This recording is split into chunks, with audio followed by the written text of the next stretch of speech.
actress, photographer, wife, mother, etc., etc. She was named as one of the 8 game changers in the city of Houston. And she was the 2017 Poet Laureate of Houston. Now, I've seen the YouTube video of Mayor Turner presenting you with the proclamation, and I just loved your poem on arriving in Houston. You came from California, right? Yeah. And you've been ranked the 2nd best female poet in the world in the performance and slam poetry world. Her poetry collection, Newsworthy, was published in 2019 by Bloomsday Press, and it's being translated into German, right? Yeah. And she, as we've mentioned earlier, she's librettist for the Houston Grand Opera's Marian song, based on Marian Anderson, and the link is on the chat. And a new opera will debut with the HGO. I'm sure she'll tell us about that. And there's so much more. And you know, I could spend all evening just reading it, but I won't. All the accomplishments. And I just love your signature on your emails. It says, please excuse any errors. This was written in transit. And to me, that signifies a woman who is always on the move, upwards and onwards. And you're truly a force of nature, Deborah. And over to you.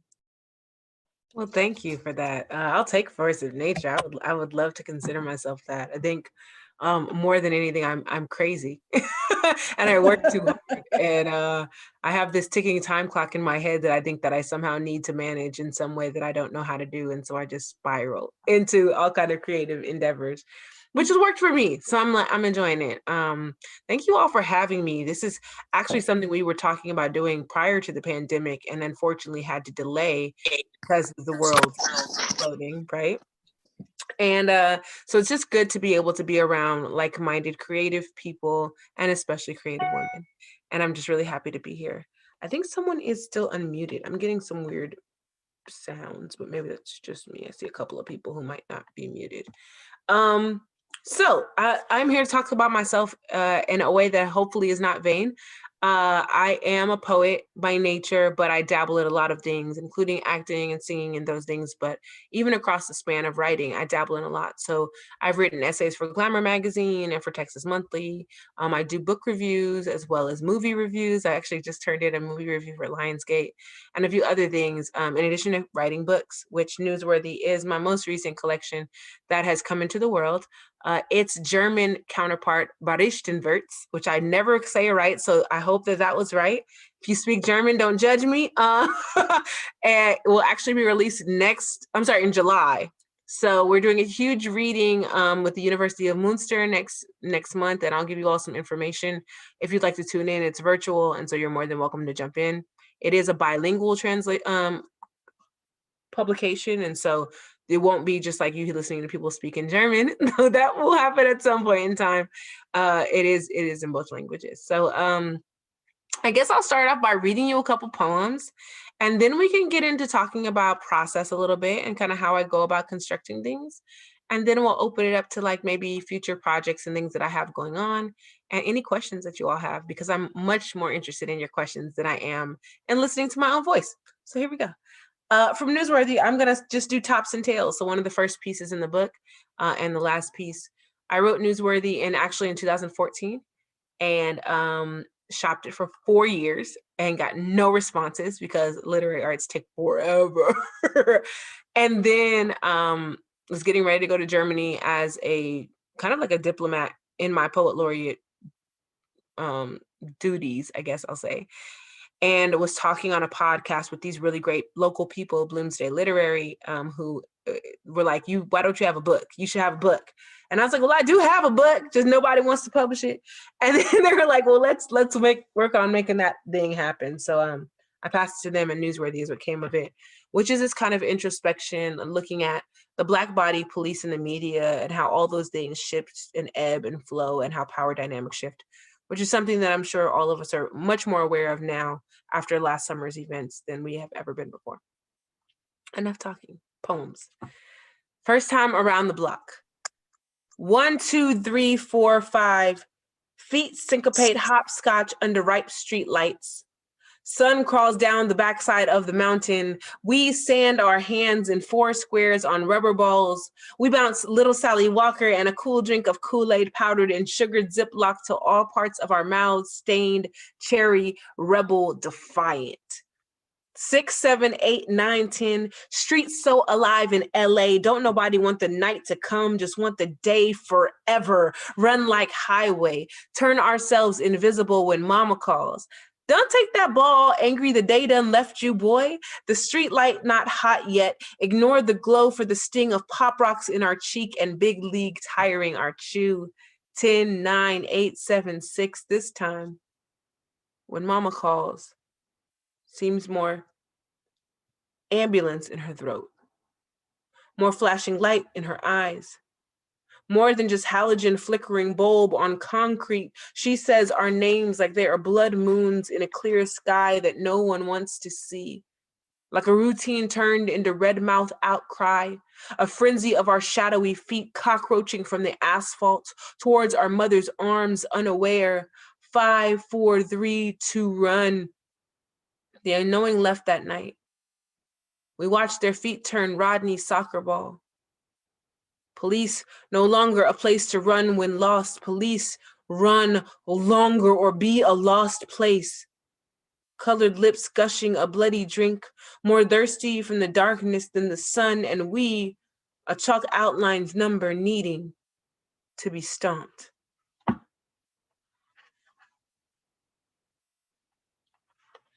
Time we shook to death. In the stretch of I-10 from Baton Rouge to Houston, Viter. Historical Bermuda Triangle for all things Black. Husband and Amanla rushing back to watch their children rise for school. The lights flick on just past city limits. Train now after Philando. Amanla knows the drill. Hands on dash, head bowed, window cracked just enough to be audible, phone landscape to cover the widest terrain. Mothers are supposed to shield their children's eyes when their fathers expire before them. Her children are asleep in their own beds, but her hands itch to press their lids closed harder. She sees him laid before her. His last breath brushed across her cheek. The officer shines in on her hand, tells her all of that is not necessary. Yes, she says it is. She talks loud and clear for the transcript to come. He runs his hand across the butt of his gun, then disappears. She and her husband are 2 branches on the same road. She takes fear, he takes resolve. Ask her why she is so afraid. He's reconciled death has ordained with godly timing. She prays to not know God this way. The officer returns with a warning for driving on the left too long. He tells them to get right, drives away. Amanla shakes through hours of alternate endings. His hand in hers, pulse elevated. Highways in moonlight, how we tremble together. This, the way we love. Thank you. I see the hands. I'm telling you, I'm still getting used to like there's no audible like sound. I just see people like, yeah, which I love. I love it. And I also have to get used to it as a performer. I heard that. I'll take it. This kind of shift to the pandemic, I think Sally asked me earlier, like talk a little bit about what my shift has been in this pandemic. And it has really been a whole new world of processing the world, right? I opened an opera the weekend before Houston shut. So we kind of, and I think I was working in a bubble absolutely up until then. You know, people have said, oh, we knew something was happening overseas, or we felt like there was, you know, this was going to be a thing in America. I was ignorant, completely blind. I was just in the creative process of writing, working, workshopping, and putting up this production that I honestly didn't even think about the fact that there was, you know, 8,000 people under one roof all watching a production, and that was dangerous, right? And that was in some way going to be something that I would see as foreign in the next year of my life. I am a mom. I have been quarantined with 2 children under the age of 10, and finding space for my creativity alongside my teaching and my speaking and my events. You know, it kind of was a place where I learned really well how to compartmentalize prior to the pandemic. and I'm going to steal this from someone. This is not my saying, but it definitely is how I feel. They said, I used to compartmentalize well, and then I ran out of compartments. And I was like, that's it. It's not that I don't compartmentalize well. It's just that all of these bad boys are full. Like, I don't have any more left to give. And so I've really kind of run up against that. In the time that I've been in quarantine, I've written an entire other full-length production about the life of Lauren Anderson, the first Black prima ballerina of the Houston Ballet. And we're actually working right now to get a workshop up later this fall. But, taking on a project of like interviewing and working with someone where now it's actually kind of helped because I have the video interviews instead of just, audio clips that I go back to. But, meeting with someone once a week and kind of writing their work and writing their life down in this way has been really interesting. And in the same way, I finished another book, which is called Black Chameleon, and was picked up by Henry Holt Publishing and will be available at the beginning of 2023, which is a book that is completely dedicated to my family and casts like segments of memoir poetry against mythology that I'm creating for Black culture. Right. So brand new myths, because who writes myths anymore? And I was like, why not? We should be totally writing mythology. Like, why not? Right.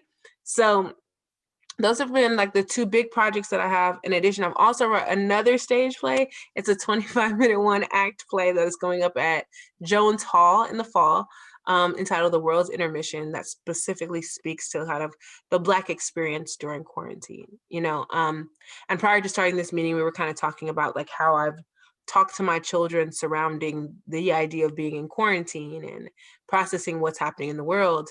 And I mentioned that them being Black in America has been much harder than them being quarantined in America. That there's almost like a safety to this, right? They come home, they know they're safe, sound, their masks are off. My children did not go back to school in any of the kind of rollbacks, even though they could have, right? And a lot of people, I completely understand why other people have, so there's no judgment. Just for my family, we decided that our best bet, our best fit was the children to be home. Despite our sanity. I don't think we took into account our sanity at all. But, having two children who day in, day out, who used to be woken up by their father and taken to school and their mom picked them up after having 2 hours of silence to decompress, right? And those worlds are now right on top of each other where, it's waking up and making breakfast while I'm holding a Zoom call, like it is, everything is mixed together. It truly has tested my love, my ability to what I call pivot, right? In my artistry as well, as being an artist who's used to living on stage, to find new lanes for my work, whether that be writing essays or book reviews or articles for newspapers, things that I probably wouldn't have put on my bucket list of things as a writer, just because I tend to lean towards the creative nonfiction aspect more. But things that I had to like dust off and figure out, right? Because at the end of the day, people got to eat. And I think I did what women do more often than not, is we adapt. We figure our way out. We make a new path if there isn't one. We balance in ways that we don't even understand. My favorite animal not as always, but in the last few years since having children, has been an octopus. And I think I more than ever know, right? Like that idea of like having 5,000 million arms moving independently of each other to try to accomplish one goal. It's something that I've definitely had kind of sat with. And so, I have essays up with Texas Monthly that are really talking about what it was like to have my daughter ask me who Breonna Taylor was.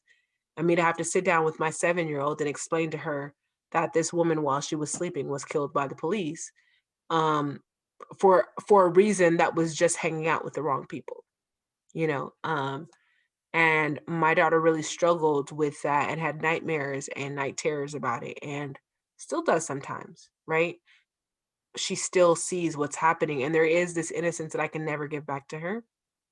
And this wokeness, because that's, it's a trendy word, but this kind of awakening that has happened in her, where she really starts to see the discrepancies of this world for herself as a Black woman. And so if nothing else, I hope that this writing, what it does is gives my daughter a place to land, and gives my son, when he gets old enough, a place to land, where they can realize that, the feelings that they're feeling are the same ones that their mother and their father felt, but that we've found a way to process through them. And if we can give them in any way a moment to find a way through it, to still find their way to being people in this society who don't just inherently hate because of all the fear that they feel. I think we'll be doing a good job as parents, even if they get way too much screen time. Because they get way too much screen time, y'all. It's like way too much YouTube in my house right now. Way too many Flash cartoons. It just, it has to happen. Okay, I've been rambling for a little while. I really want to open it up and kind of have a good discussion. So feel free to drop any questions you have in the chat, comments, or to just unmic and talk to me. I like hearing voices too. I teach children and they have a tendency to not ever turn their cameras on. So it's good to see people. Yeah, y'all feel free to unmute yourself. I muted you. You might not realize that you were muted, but I went through and muted everyone who hadn't. My comment is those poems. I mean, I know that it would be nice for you to get a reaction of sound, but I think my reaction was sorrow, and I wanted to digest it and think about it. And therefore the silence. And I think we all felt that way, to try and put ourselves in the place of a Black person being stopped by the police. Yeah, I respect that. And there's almost like a moment of silence. Maybe someone else can comment on how they felt, but I can feel that, you can talk thinking about it, I can feel the tears come, but that doesn't help, yeah. So I don't know, so you're on a mission, really. I mean, you have to teach us, and I think that's what this year has been about. We are learning things that we never dreamt will happen. And I think, we're all feeling sorrowful and guilty in ways. Well, something else as well, it's interesting that the theme of our current call for entries is awakening. And I think we've all had an awakening over the last year. I think a realization across ethnicities and races is, I think it's impacted all of us. And I can't imagine parenting in that environment and how you're so compelled to write. I'm very impressed. Probably more with parenting than the writing. But in some respects, this is not new. No, it's not. It has gone on because I grew up in Memphis in the 60s and 70s and was there when Dr. King was assassinated. And if you had told me back then that we would still today be dealing with this, what is so appalling to me, in addition to the individual lives that are still being lost, we're still dealing with this. Had we learned nothing, No, we haven't. Yeah, and I think for me, that is like if there is a genius to this book, it is that, and that is sad, right? That someone can pick up something I wrote in 2014 and it could still be as relevant. I mean, completely, even maybe sometimes more relevant right this moment than it was when it was written, right? When I wrote it, I was at the height of understanding Trayvon Martin and everything that had happened with George Zimmerman. And I was angry about Sandra Bland. And I was trying to figure out like how those pieces fit for me. And I never thought, and not in a naive way, maybe in an optimistic way, that there will be so many bodies between those people and where I am standing right now, right? That as much as some people woke up last year or are still waking up to the understanding that Black people are oppressed, for a lot of us, it feels like we've been standing in the shadows and now someone's shining a bright light on our face, right? And saying like, teach us now because we see you finally. And it's like, we've been back here for this whole time. No one's wanted to hear us. No one's wanted to listen to us. And it is that contrast, right, of being a light shining in your face, of trying to figure out like, how do I process being seen, and how do I process also the responsibility people want from me now that they see me? Because that teaching space is a hard one, right? It is. I sat through an 8-hour diversity training, and I remember saying to my counterparts, at school, like, I should be paid to sit through this training. And I was like, because this is me watching how my people are oppressed for 8 hours. This is what it is, right? Like, you all are coming to an awakening, but for me, it is reminding me all of the ways you have tried to kill me and my families, right? Like, Yeah. and so I think it's important that we really are sensitive on that part of like not only holding Black people to this space of acknowledgement, but also being careful we don't hold them to a place of just being the educators, because Right. you know there is an education that has to be gleaned outside of us to be able to come in and have a good conversation with us, where it doesn't feel like the weight of that education falls on our shoulders. Right. You know, and that's, I think, one of the things I wanted in this book was to be able to say, like, for all the people who are like, why are Black people so angry? Or this is not a thing that's been happening, or this is brand new, to say like, no, I've only been alive since 85. And I realize that that's really young for a lot of people, right? But even from my limited knowledge from Rodney King in 1992 till now, I have been seeing this pattern my entire life. This is not a reaction of one moment. This is not a reaction around George Floyd, even though it is, right? That he's a catalyst to a much larger problem that has to be discussed in its systematic endeavor, much more than a single body falling, even if that person is familiar, right? Mm-hmm. Yeah, okay. Oh, I think you're muted. Yeah. Can you hear me? Yep. Yes. Deborah, how nice to be with you tonight. I was just going to say, well, I have a lot of things. I've got a lot of notes written down. But one of the things about the past year that has resonated with me, and I've been talking about this since the 60s too, because I was in high school during all of that. And learning at the time, my American history, and learning so much. But I think what happened to me is I put my bucket down. I was like, I'm like you. I just said, wait a minute, we've been doing this. Let's stop doing this.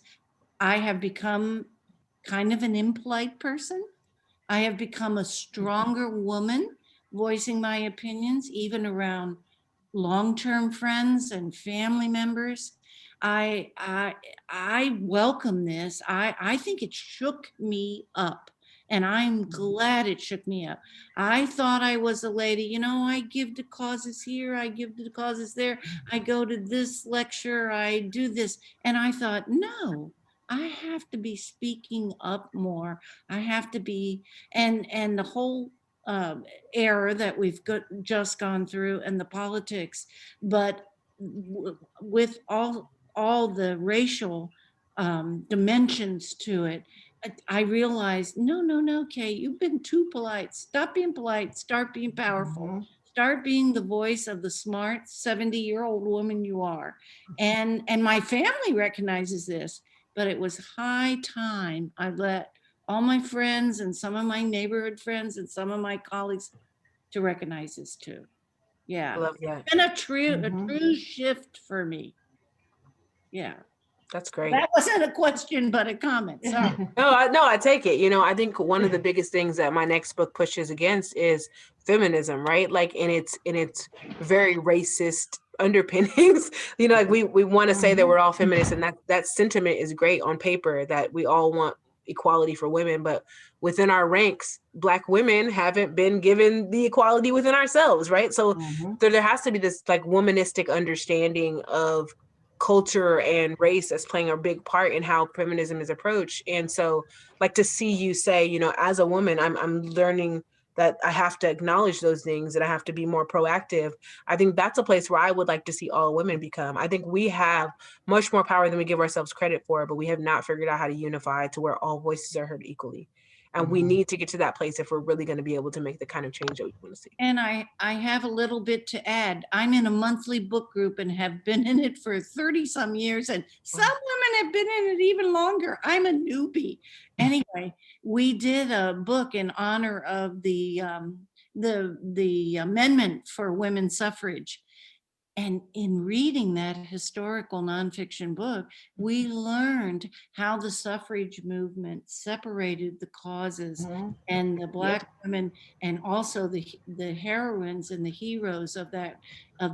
I want to tell you, it was an eye-opening book for us all to read. I think we all knew this. We're smart ladies. We all knew this. But reading that book and then discussing it, we were like, oh my God, what have we been doing? And let's pick up the strands of this and fight harder. Well, it's funny because when I was first writing Marion's Song, which is the opera that I wrote with Houston Grand Opera, or the first of a few operas, so it looks like that I'm writing with Houston Grand Opera. The first treatment that I gave them was a look at the Daughters of the American Revolution at the same time we were looking at Marian Anderson, and how they kind of were birthed out of the oppression of the sons of the American Revolution, and were excommunicated because they were women, and then took their place to kind of build their power, and then used it to oppress Black people. It just immediately just kind of passed the oppression on. That was shot down, right? Because they were like, we want to be in a more celebratory spirit, but I was like, I think there has to be something eventually that we start really starting to tackle these things in history that have happened, that have segmented and fractured us from being able to work at our maximum capacity. And so I'm looking forward to the moment when I'm able to create something that does that. Haven't gotten there yet. Hopefully soon. And speaking of working at maximum capacity, you're doing something with Lauren Anderson. Yeah, it's a great piece. So I've created a stage play around her life that is basically, if a one-woman show could have a baby with a dance production, that's what you're getting. It's kind of this idea of this really intimate conversation you have with Lauren, where you're able to kind of break fourth walls with an actress and kind of like, you don't get to talk to her, but she talks to you about, all the things that she's kind of been through. And as she recounts her memories, dance kind of falls out, right? And we get these really graphic dance scenes. And so I'm working with Dominic Walsh and Harrison Guy right now to put up a workshop here in Houston. It'll have an open public presentation, but being able to kind of play between those lines of the text and the danced portion, I think are really important. And then I'm also working with her to create her memoir as well. So kind of being able to take two different, very, very different approaches to talking about her life story, I think is something that I'm really invested in. And I just think she doesn't get enough shine. I really do. I think she is amazing. And there are pockets of the dance world that really know who she is, but in the ways that Misty Copeland is praised, we don't see a Lauren Anderson, right? When Misty Copeland came around and I kept saying, what about Lauren? What about Lauren? Misty was the first this and that. And I was like, no. I mean, Misty was the first where she ended up, which is great and amazing. But there has been no dark-skinned woman in ballet that has done what Lauren Anderson was able to do. And I think that is notable to say that the majority of women who have moved through ballet have been lighter pigmented, right? Like have been able to blend into a line. And there's something that Lauren talked about is like, she went to do Swan Lake and they were like, we can't use you because you're too dark and you mess up my line, right?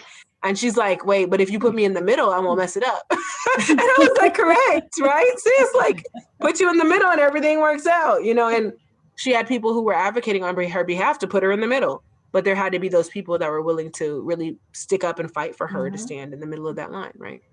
So diversity, I don't know how you came about writing the Marian Anderson. I may have heard you speak about it, but I don't remember. I know that diversity in opera is a real, another whole thing. Look, my daughter's talked about this a lot. So, and blind casting, which they're beginning to do, both in theater and opera finally too.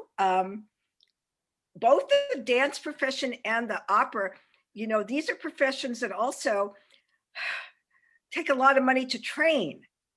And that has left people out, I think, because unless you could get scholarships financially, it's expensive. I mean, the reality that is also like spoken word poets are not ones that are seen as being wildly academic, right? Like, and I think the fact that I've been in a position where I'm able to say, let me take a craft a craft that I've worked very hard on figuring out how to do, and blend it with a classical space. It validates that the classical space should accept that as a form, but it also says, look, classical space, you need to do better, right? At like being able to make room for people who you don't necessarily see the value in immediately because they bring a whole lot to your craft. And that is something where, for me to create an opera that the entire creative cast were Black. I had multiple singers tell me in my 20-year career, I've never been in a room with more than one person who looks like me. And this production is the first time that I've ever seen this many people who look like me on stage at the same time. And out of all the things that happened the week that it opened, that was the moment that I cried, right? It was sitting across from these singers and hearing them say, like, I'm seen because of you. And this is the first time I've been in studio and could be my 100% self. And I could crack the jokes I wanted to crack, and I could laugh the way I wanted to laugh. And I had all freedom to be my whole self without feeling like someone was going to judge me for it, because everyone around me kind of came in with an understanding that this was a space that was going to be inclusive of all those personalities. And so, whatever work I can do, I'm a member of Opera of America. I plan on writing more operas. I have a small opera coming out with Houston Grand Opera that I wrote this year. Because obviously y'all was writing a lot. It doesn't feel like I was writing a lot, but as I talk about it, it sounds like I was writing a lot. It's actually an adaptation of one of the stories from my new book, Black Chameleon, one of the mythology stories, which my daughter asked me why she had no gap between her thighs, right? And I was like, at 6, we're worried about thigh gaps? Baby girl, come on, really? This is what we're doing? Why do you even know about that, right? Like, I'm so lost. And I was like, if I could create a myth on why our knees kiss, right? Because I'm knock-kneed, my family's knock-kneed. I was like, I want to create that myth for my daughter of like, that there was a purpose behind your body, and that is why it was created that way. And that it's not a shame or anything you should have to worry about, but there's something praiseworthy in that, And so I made it this myth about this girl who had to defend her town from alligators. And the only way to do so was to press her knees together and wave like the waves and keep the alligators dizzy, and then they would go away, right? Like, and this idea that like our legs were tied that way at first, but then they just adapted to the actual bend of our knees because it was the only way to keep ourselves safe, right? And we grow our butts big so our kids can get up on top of them and get away from the alligators, right? Like, there's a complete, total need for our bodies to be exactly what they are. And my hope in that is like that my daughter and children like her, when they watch it, can start thinking of all these weird ways that they perceive their bodies as new things that are necessary in the adaptation of just being like a human in this world, right? Instead of being some kind of condemnation that they have to apologize for in any way. Because I'm done apologizing for stuff. Tired of that. Yeah, your daughter's at the age when, peer pressure, they start comparing their bodies. I remember my youngest was worried that she had an extra fold in her arm or something, and that kept her awake at night. It was just... Yeah, they say women's confidence is the highest at age 10. And I was like, wait, what? What? That's all the hope I got, y'all? 10 was Downhill complicated from there. Oh my God. right? 10 was hard. And so if there's preteen girls are brutal. they are, Yeah. And I then one of the remember things, go as a ahead. kid, we had to go to the nurse's office to get weighed in front of everybody. It was like, I'm still emotionally scarred. There's a story I write about in this upcoming book where I was in 8th grade and I hadn't started my period yet. And this girl walks up to me and they're all, joking about cramps and all that stuff. And I'm kind of just the quiet one in the corner because I don't have the experience to be talking openly. And she comes up to me, she's like, have you started your period yet? And I'm like, no. And then she sniffs me and says, because you smell like it. And everybody in the room was just like laughing. And like, I remember it being like this terrifying experience of this idea of like that you could smell it on me that I wasn't a woman, right? Like this, I don't know, it just like that idea was, and like that was around, preteen age. And so I just think of like all those ways that we have been taught that our bodies are a problem and that something about us is wrong. Like, if there's any way to just get past that, I would love to be able to give that to a young girl. Like, just, it's okay, sweetheart, Middle school's hell. Yes. So Deborah, tell us about how your journey to become Poet Laureate of Houston. How did that all come about?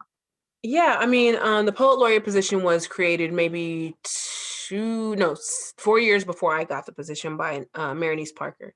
And there had been like, the National Poet Laureate, that we, is out there in the world, but City Poet Laureate started coming about. And honestly, people told me I couldn't do it. They were like, you're a spoken word artist. You don't have publications in that way. You have videos up, but like, it doesn't matter that 40,000 people have watched your video. We want, something that sits on the shelf and you don't have it. And I'm just a big proponent on if you tell me that I'm not going to do something, that's probably exactly what I'm going to do.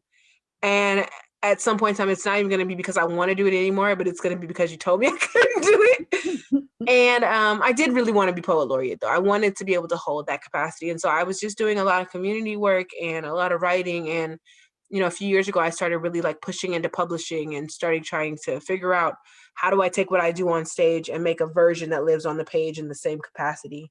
And then I started writing more for the page, right?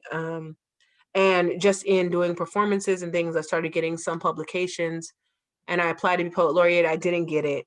I was a finalist, and I just kind of really recentered and was like, you know, in the next 2 years, I want to do all the things that check all the boxes, because I know I can do the things that don't check the boxes, right? That live beyond the boxes, but the ones that check the boxes, I want to go back in. And so really looking at the rubric and then applying again and having community members write letters on my behalf, and, you know, somehow stumbled upon being the first Black poet laureate of the city of Houston, which I'm really just kind of honored to hold that space in like Houston's history of saying that like within the first 3 poet laureates that existed in this very diverse city, we had a Latinx woman, you know, a white woman and a Black woman all up front, right? It was all women for the first 4, right?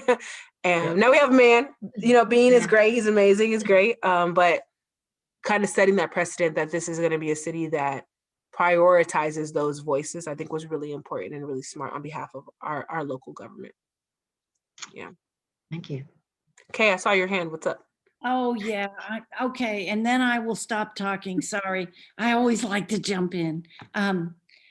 Deborah, I saw Marion's song last year, right before the shutdown. I think I maybe was at the last performance with a friend. But I want to, not but, and I want to say she is a woman I have so admired through my life, although I knew very little. And it was like God and the universe opened up for me. I was home with my mom one time and she said, oh, look here, the library has a table out of books of, you know, you can get them for 15 cents or something. I'm from a small town in Pennsylvania. Well, there was Marian Anderson's own biography that she wrote and specifically geared it toward toward the preteen and teenage people, I think, at the time. And I became such a fan of hers, and I've since read other biographies of her.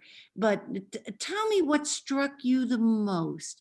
What did you, I heard what you said you changed because what the production people asked you to change, but what struck you the most about Marion's life?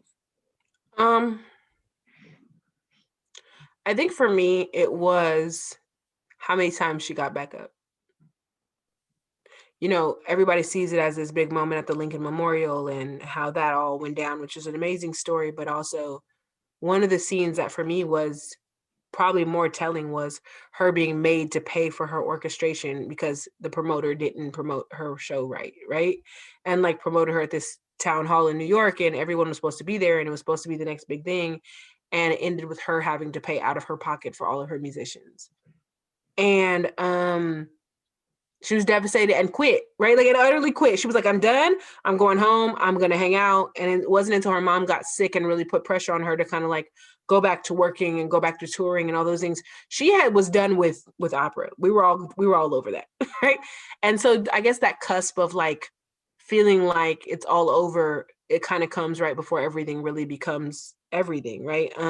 I felt that multiple times as an artist of just like that I'm kind of spinning my wheels, hoping something would click, and not knowing how it will, or being faced with oppression when I try to move in those spaces. You know, like I remember being poet laureate and saying, hi, I'm the poet laureate of Houston, you know, confidently, and women looking at me and being like, oh, that's cute. And I was like, did you just say it was cute? Like, I worked really hard for this. I don't know how I feel, right? But that kind of thing of like, feeling like there's a mantra that I say in Marion's song, which is 2 steps forward, 1 step back, right? Like there's this progress, but it's very much of like getting knocked back over and over again and taking another step and getting knocked back, right? That inevitably 2 steps forward, 1 step back still got you a step forward. It did. Doesn't always feel that great, right? To get knocked back every time. But that's something that Black artists, I think, feel like have been feeling since forever, and that still feel now. And so I think that was the thing that lingered with me more and more. The more I looked at Marian Anderson's life was this kind of resilience to get back up again and just to keep moving in the direction of her craft. Yeah. Deborah, you're a very strong and optimistic person. What in your your mom raised you that way, and in your childhood, were you like that? I don't think I'm optimistic. So that's funny. I think I'm a realist. You know, I'm often the pessimistic voice in the room. Maybe I'm an inherent optimist. I think for me, it's just, what value does pessimism give you? Like it if there is no hope, then what? Yeah, like that is, then why are we doing anything that we're doing, right? Well, I get from you have a lot of hope, and that you know you can do something about it, you know, problems. I hope I can. You know, maybe that's my youth and my naivety. But I think that there's some things that I'm coming, you know, the older I get, that I'm like, I don't know if that one's going to change. But if there is an option, you know, like my thing is this: if we try it, it doesn't work, at least we tried it. But if we don't try it, it's inevitably not going to work. So you got to try something, right? You got to try to put it out there, see what's happening. You know, in this collection of mythology that I put out, I was like, when I sit down and think about Black mythology, Black American mythology, there's like none. I get Brer Bear, Brer Fox, that's about it. Maybe a couple other people, but not really anything else. John Henry. Okay. Where are the women? Oh, okay. You know, I was reading my daughter a section of the Bible, and I said something about the Father, the Son, and the Holy Ghost, and her response was, "Where is the mother and the daughter?" And I laughed, right? This kind of awareness that she even has at her age, right? Of like, that something is missing from the story that needs to be filled in. And I was like, you know, it's probably time someone fills that in. And not that I'm the first person that's tried, right? I think Octavia Butler has in some ways tried. I think Alice Walker has in some ways tried. Or I can go down the list of people who I feel like have created work that have tried to fill that gap. Especially the people who could fly, right? Like we think of that, tries, but there's something inherently that's not quite American when we land on it. It's always trying to tie us to Africa, which is, you know, I'm part of a diaspora, and I respect that and I love that. And also my experience is very different than anyone who is moves here from Nigeria. My mom was born in Tuscaloosa, Alabama, right? Like, we know our family were enslaved. We know that that's where they came from, and there's nothing that I can do to change that. But I can say, if that was the very bottom, how much bigger can we get? And how much higher can we get? And so in that way, I guess maybe I am an optimist, and thinking that we can go higher and we could be better, or that something can change, even if it's just within ourselves, you know? So yeah, I guess it was my mom. It's a long answer. Yeah. And my dad, you know, and my family. And I think growing up poor did some of that, because when you grow up poor, there is nothing but better. Got to hope for something. You got to hope something's going to change.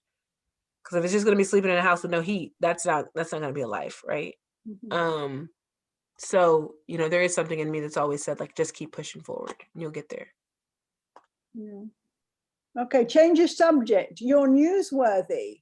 The image is compelling. Now, where did that come from? It's kind of menacing in a way. I love it. Don't you love it? Got a little hoodie on and everything. It's great. Fulu from Houston Creative Space and Bloomsday Literary actually created the cover. He asked me what did I want, and I was like, I don't know. A newspaper? I don't know. And he came up with this based off of a poem. I heard someone say, please, can you recite some more poetry? So how about this? I recite the poem that goes with the cover of the book, and then that way everybody gets kind of the answer. Okay, cool. I have felt the weather changing. Seeing the falling leaves painting the sidewalk in mosaic of autumn. As a transplanted Texan, this hoof-printed fall only reminds me of one thing, and this year I've heard the government is opening hunting season early.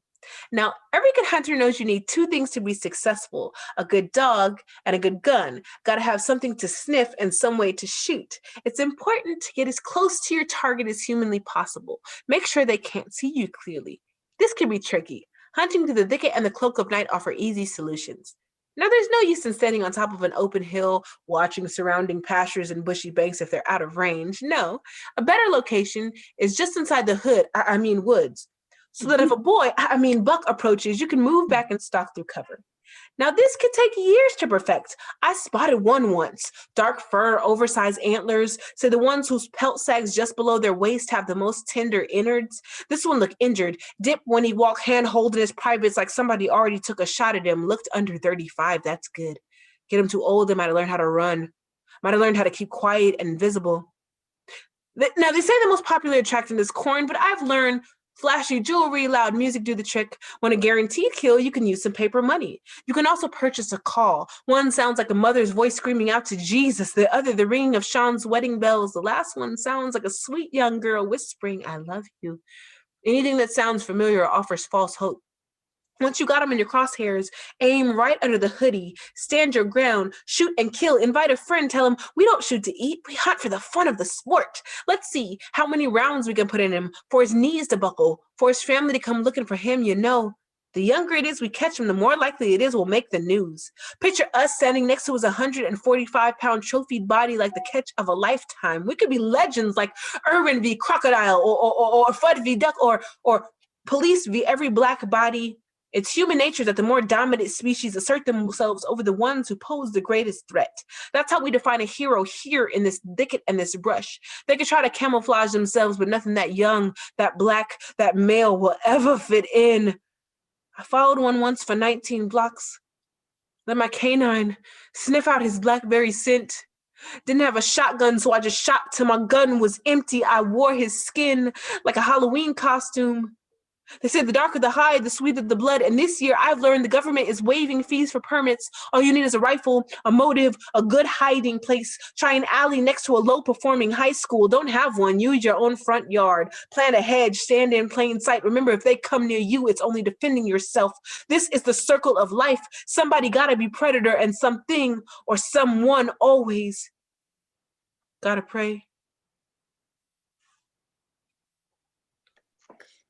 So the title, or not the title, but the cover of the book kind of comes from that poem, right? This idea of open hunting season on Black male bodies and this kind of deer imposed on a Black boy's body was one that they ran with, which I really love. And it's actually the same cover for the German version. It's just the German version has like gold all over it, which I like. Yes, the gold, sparkles in gold. The back cover is gold and has a excerpt of the one of the poems, that poem actually, on the back of it. So it's gonna be a nice cover, nice piece.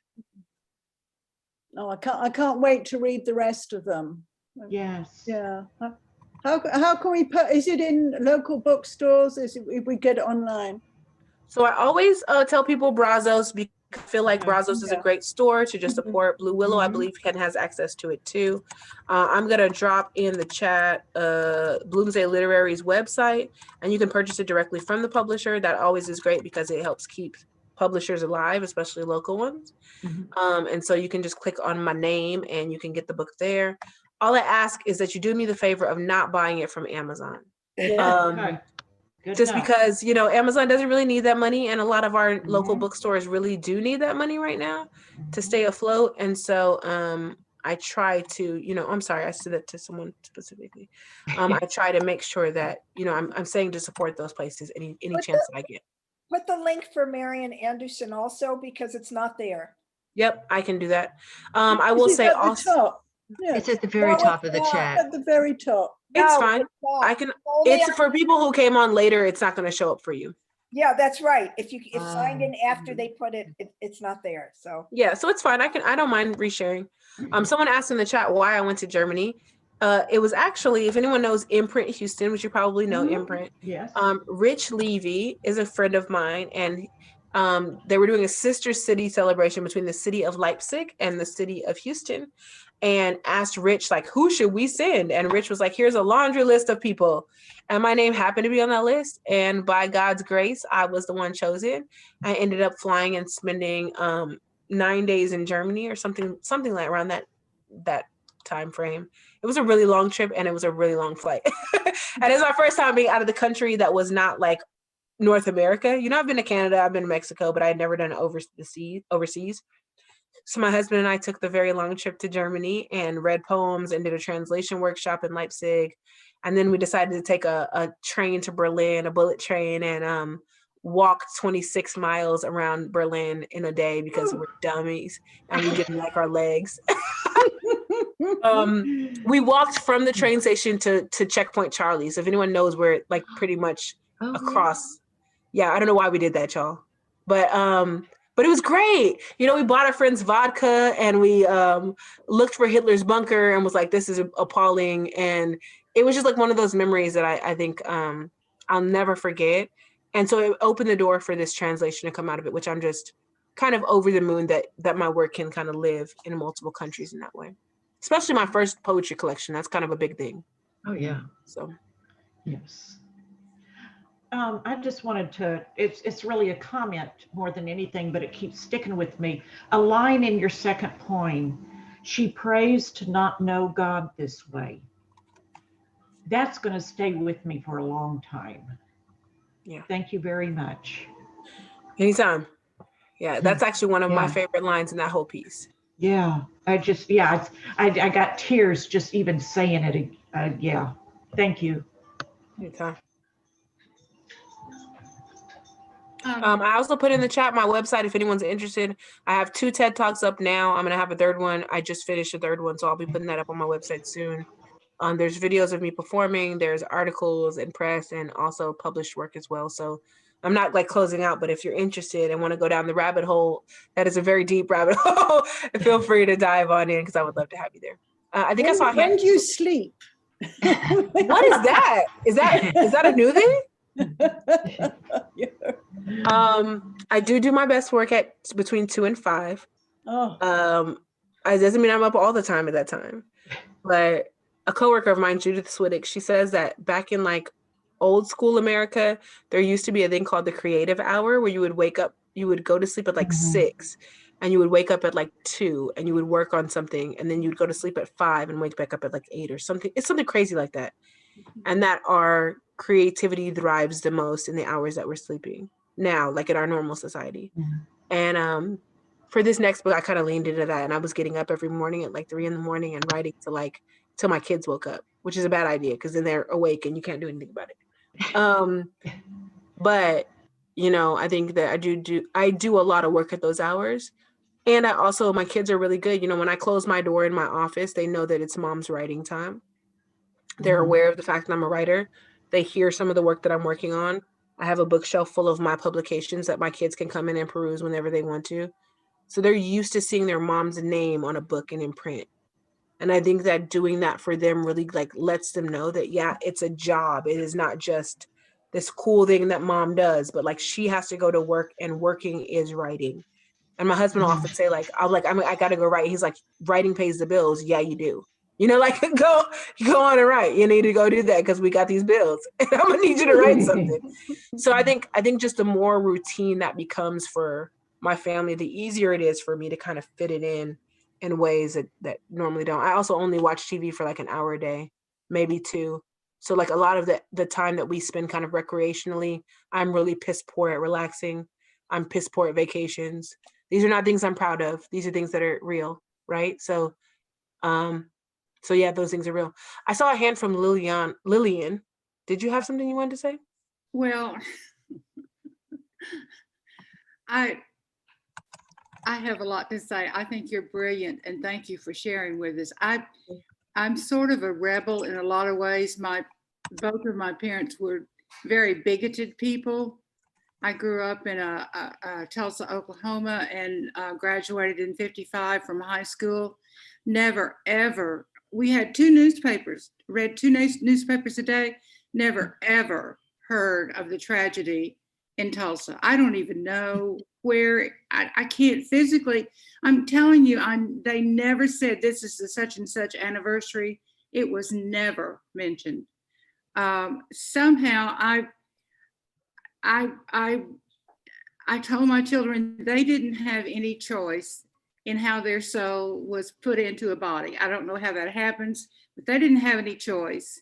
And they didn't have a right ever to think that they were any better or any less than any other person. And I get into a lot of trouble that way, but I went through the University of Houston. I never saw a Black person in class.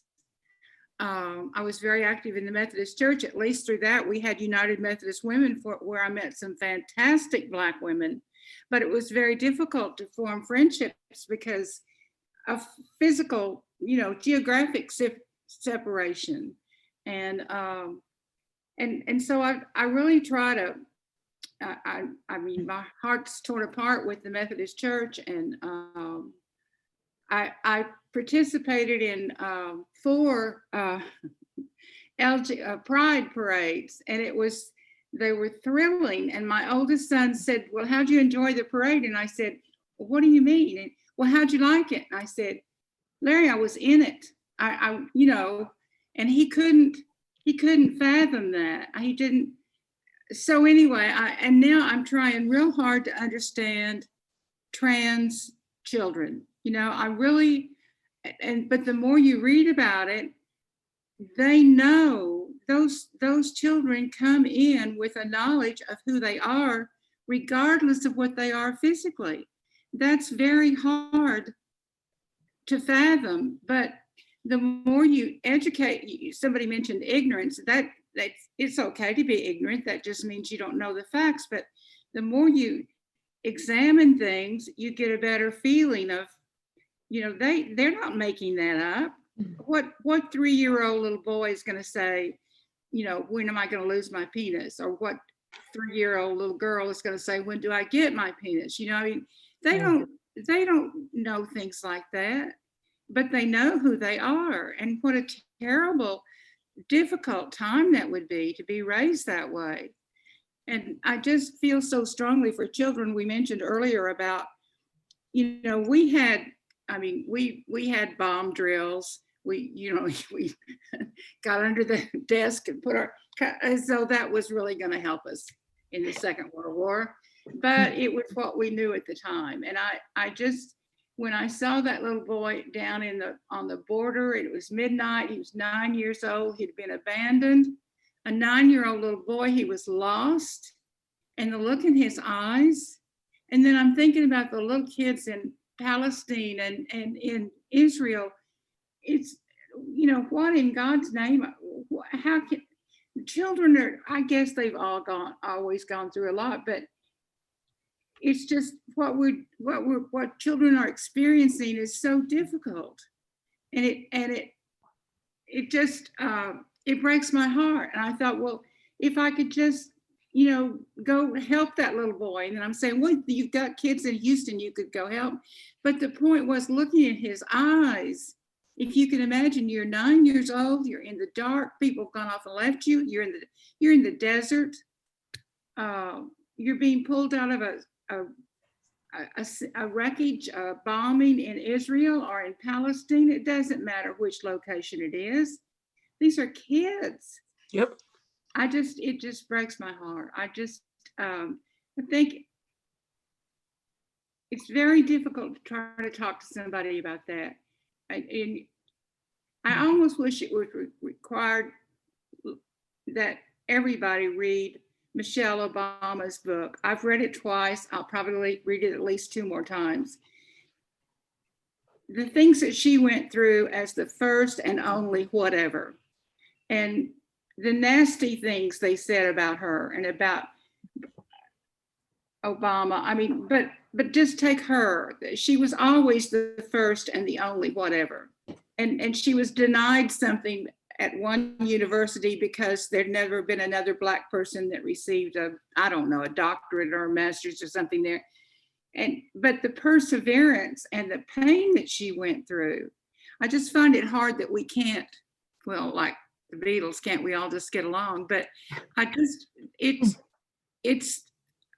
just amazes me.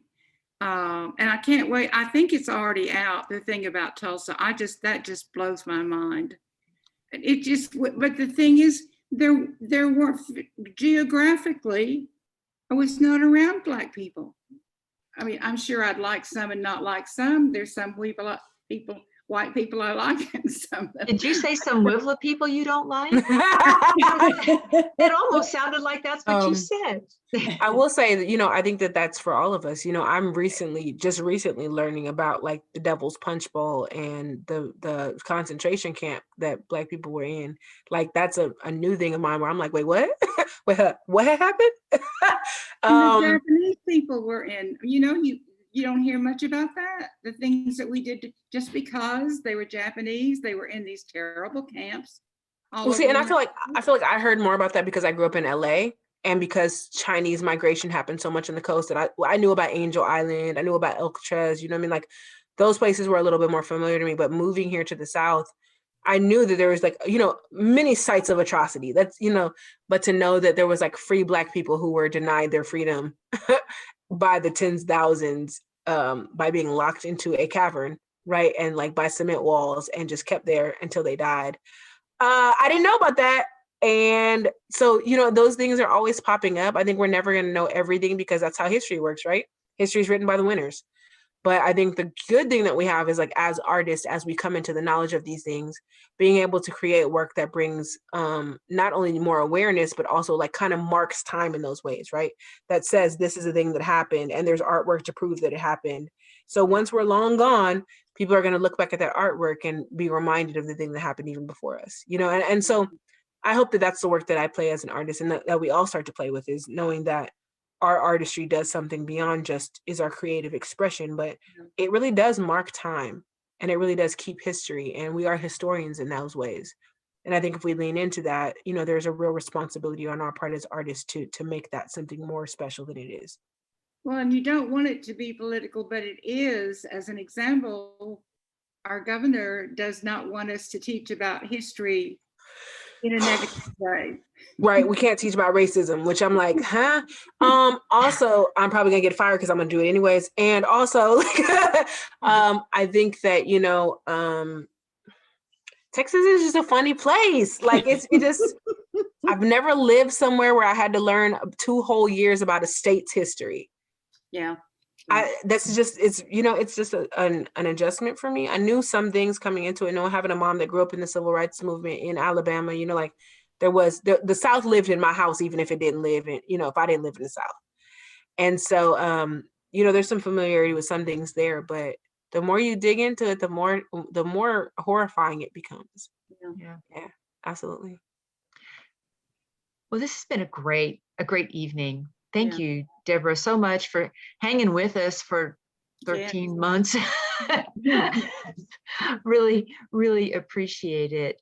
And you do have an honorary membership for a year. Oh, okay. So you too can set up a profile page on our membership directory. So we'll get in touch with you about that as well. I love that. I do want to show one thing before you go, which is just for those who are interested in my German book. This is a reading we're doing on Juneteenth. If anyone would like to come, and I can definitely forward this to you as well. But that Juneteenth in the evening, we're going to be doing a reading with myself, my translator, Maria Mignon, along with a few professors and our publisher here. And it'll be an international reading. So it's hosted by the University of Munster, but we're excited. And we're inviting a whole lot of people from like every European American Studies department should be invited. So anyone who wants to join in with us, that information is there and I can send it as well. And that'll be online, right? It's not on person. Okay. I wish they would fly me out. I wish, but you know, COVID, there's that. So yeah, there's that. So but we're not ready to run out yet because we do have some great things happening with some of our members. I just need to unspotlight you. Well, this is Gladys Bullock. Am I unmuted? I wanted to make a comment to Deborah. I've been very silent and observing the whole presentation, and what's in awe is how you have you keep going at it.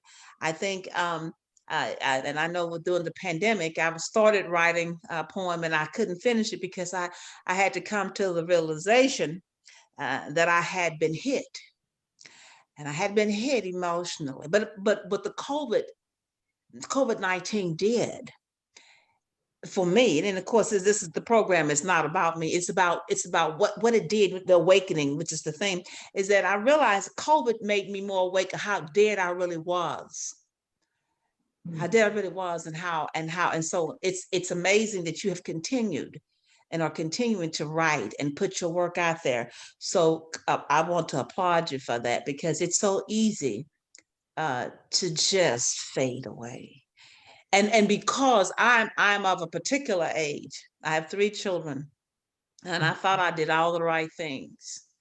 They went to private school, served about all this, and now that I'm at this age, I'm mortified that I'll leave this earth, and I have left them to this mess. And I have 2 sons, 2 tall sons, 2 tall, big black sons. One's an attorney and one's an artist in LA, and a daughter. And so I fear them coming to see me. I'm talking about for Mother's Day. I say, don't drive at night. Could you get here in the morning? Nope. And so I never thought like that, because I thought I was doing all the right things, going to the private school, putting them into ballet and tap and computer classes and all the things that they could fit in. Nothing fits you in when you're born with this skin. And so I'm very disheartened, as they're adults now. And I said, maybe I didn't do all the right things. Maybe I should have concentrated more on just giving them more empowerment of being Black, and not trying to just kind of let them fit into the mainstream society, because they're not accepting them, because they're too. And it's very painful that I see my daughter too, but I particularly I'm afraid for my sons, because they're so gentle and loving, and I taught them to love, and that's why I'm afraid, because they love. They're loving young men, and I'm leaving this world, and maybe I should have taught them to be more skeptical, more doubtful, but I didn't. And it's too late to revisit that. And what they get now is what the world is teaching them on what it is, and what the truth of being an African American or Black man in this country. And my daughter cringes. She says, if anything ever happens to my brother's mom, I would just die, or my daddy. And we're afraid. Black folks are, because they just kill us for nothing. I'm afraid in my house. I live in all my neighbors are white, and I got a couple and I'm afraid when I see, because they might mistake me. Do you really live here? Do you really own this house? And kill me. I sleep every night afraid that I may be shot. I sit on my porch and I'm afraid that someone will shoot me on my porch. I just left my porch and came in. I said, let me get in. I don't live in a bad area, but I'm a Black woman. Yeah. And I own this home, and I live in this neighborhood. So it does frighten me. So the energy that you keep pulling out there, I mean, keep doing it, because it needs to be said. Because this is our truth, and those folks don't realize that. It's true. I won't ride my bicycle alone. I'm with a group. I won't walk the streets. I'm afraid of the police. Hey, can I say something? I think you just wrote your poem. You should write. I was gonna say the same thing. I think you are. Yeah, you're a writer. You're a poet. I think you need to start, when this meeting's over, you need to go get a piece of paper. Can I address it though? Please. There's no wrong way to survive. Yeah. Let that guilt off of you, because what you taught them how to do was to be good people. Mm-hmm. Right. And if only we would have more good people being raised in this world would be a very different place. Mm-hmm. So there was no fault in what you did, right?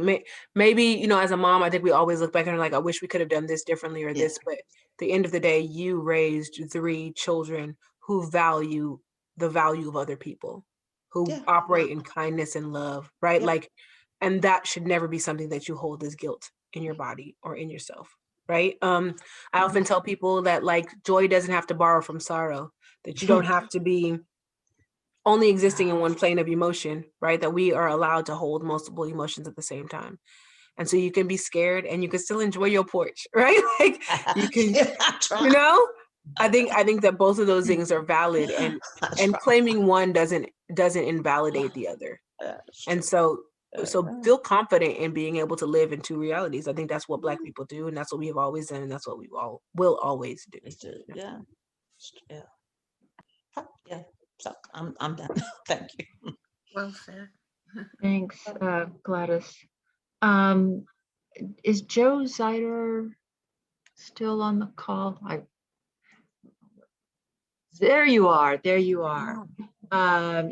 You are still muted. Oh,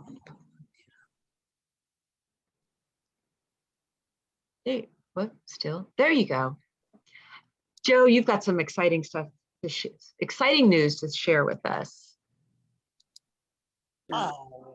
Yeah, lots actually. I'm somewhat overwhelmed with what's been coming my way.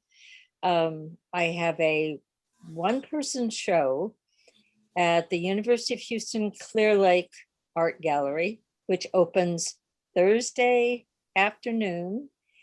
The reception is 4 p.m. to 6 p.m. The title of the show is Earth at the Edge. And there are 16 paintings, cast paper relief paintings in the show, which each is based on an archetype of grief, blame, and hope, 3 different archetypes.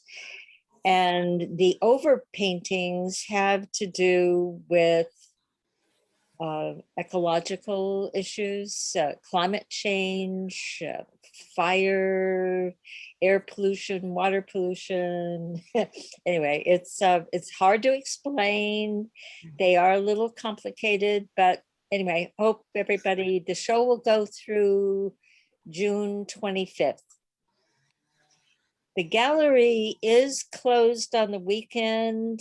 It's not open Friday or Saturday or Sunday, but as I told Melody, if there's a group that would like to go down and meet down there on a Saturday or Sunday, I can get permission, someone to open the gallery for us. So if you want to arrange a particular day, Melody and I talked about some dates.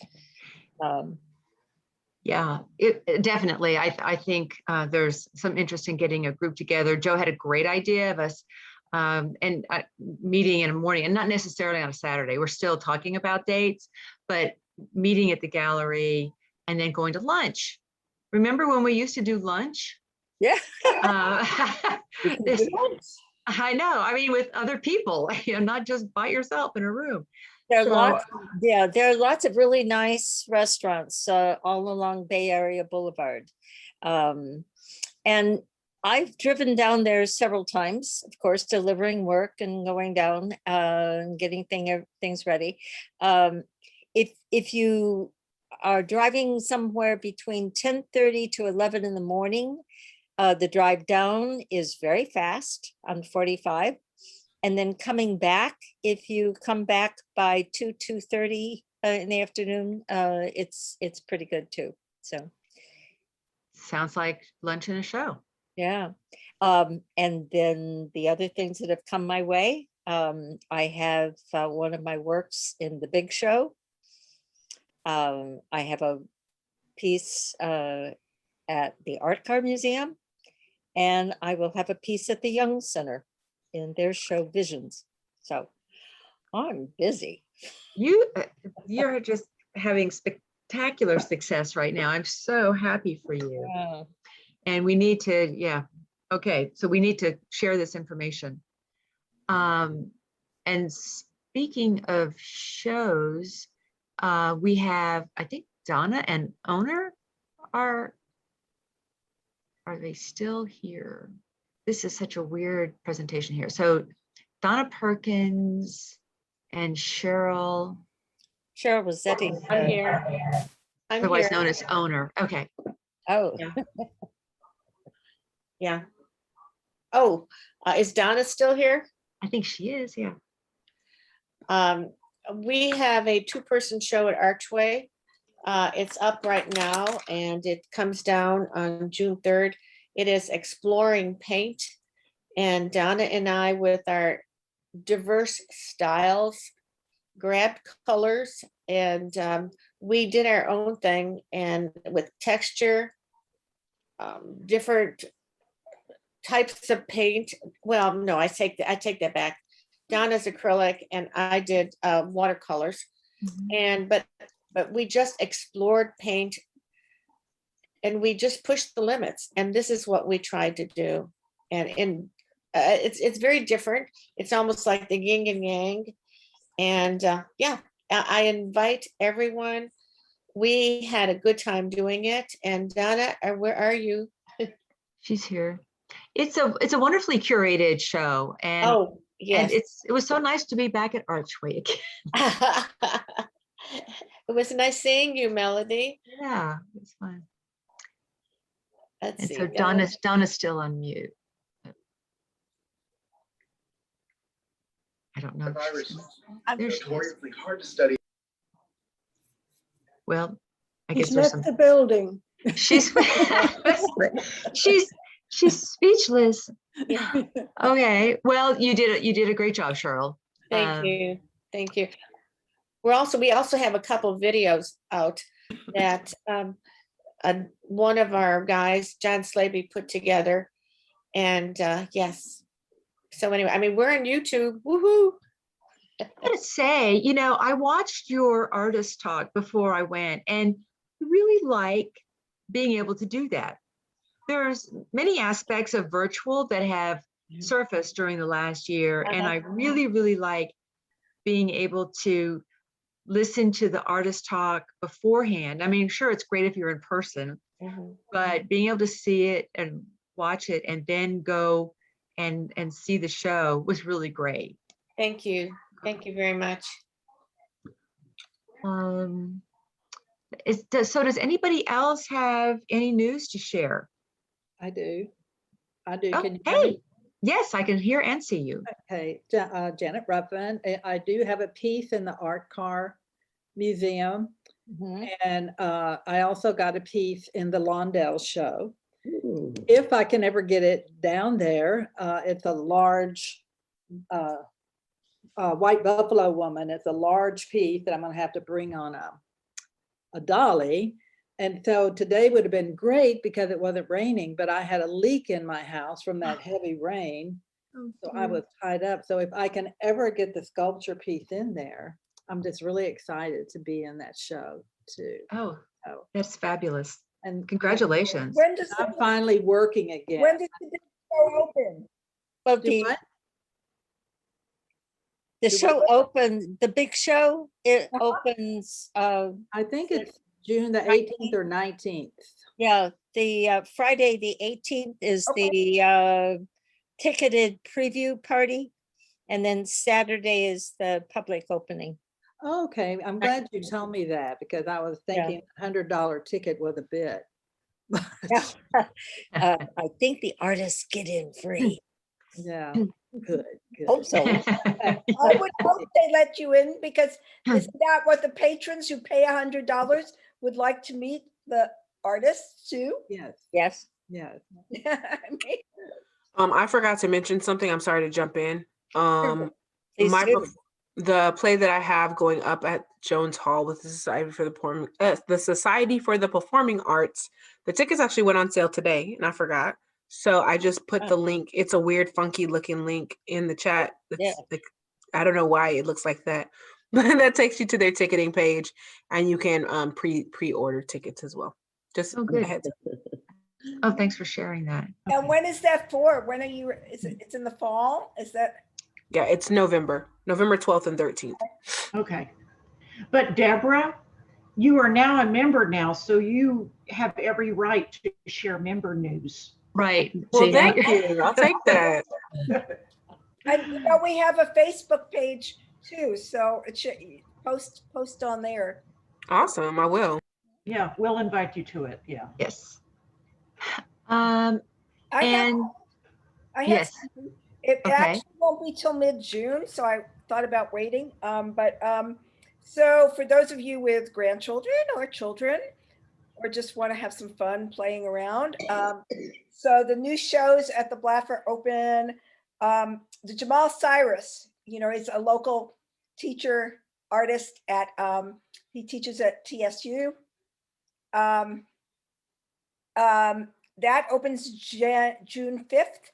And shortly thereafter, I can't remember when we're premiering the lessons. There will be 4 lessons, 2 based on his work and 2 based on Jagdeep Reena, who is a young artist, fairly young, like I think he's in his 30s. in Canada of Sikh background.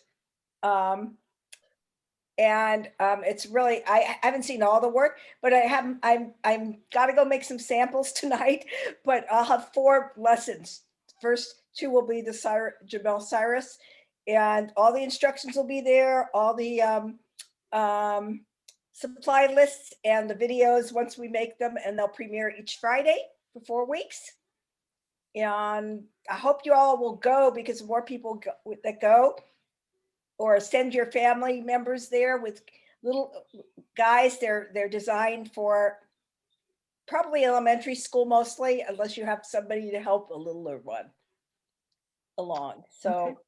I'm excited. This is the ones from last year are still there, if anybody hasn't seen them.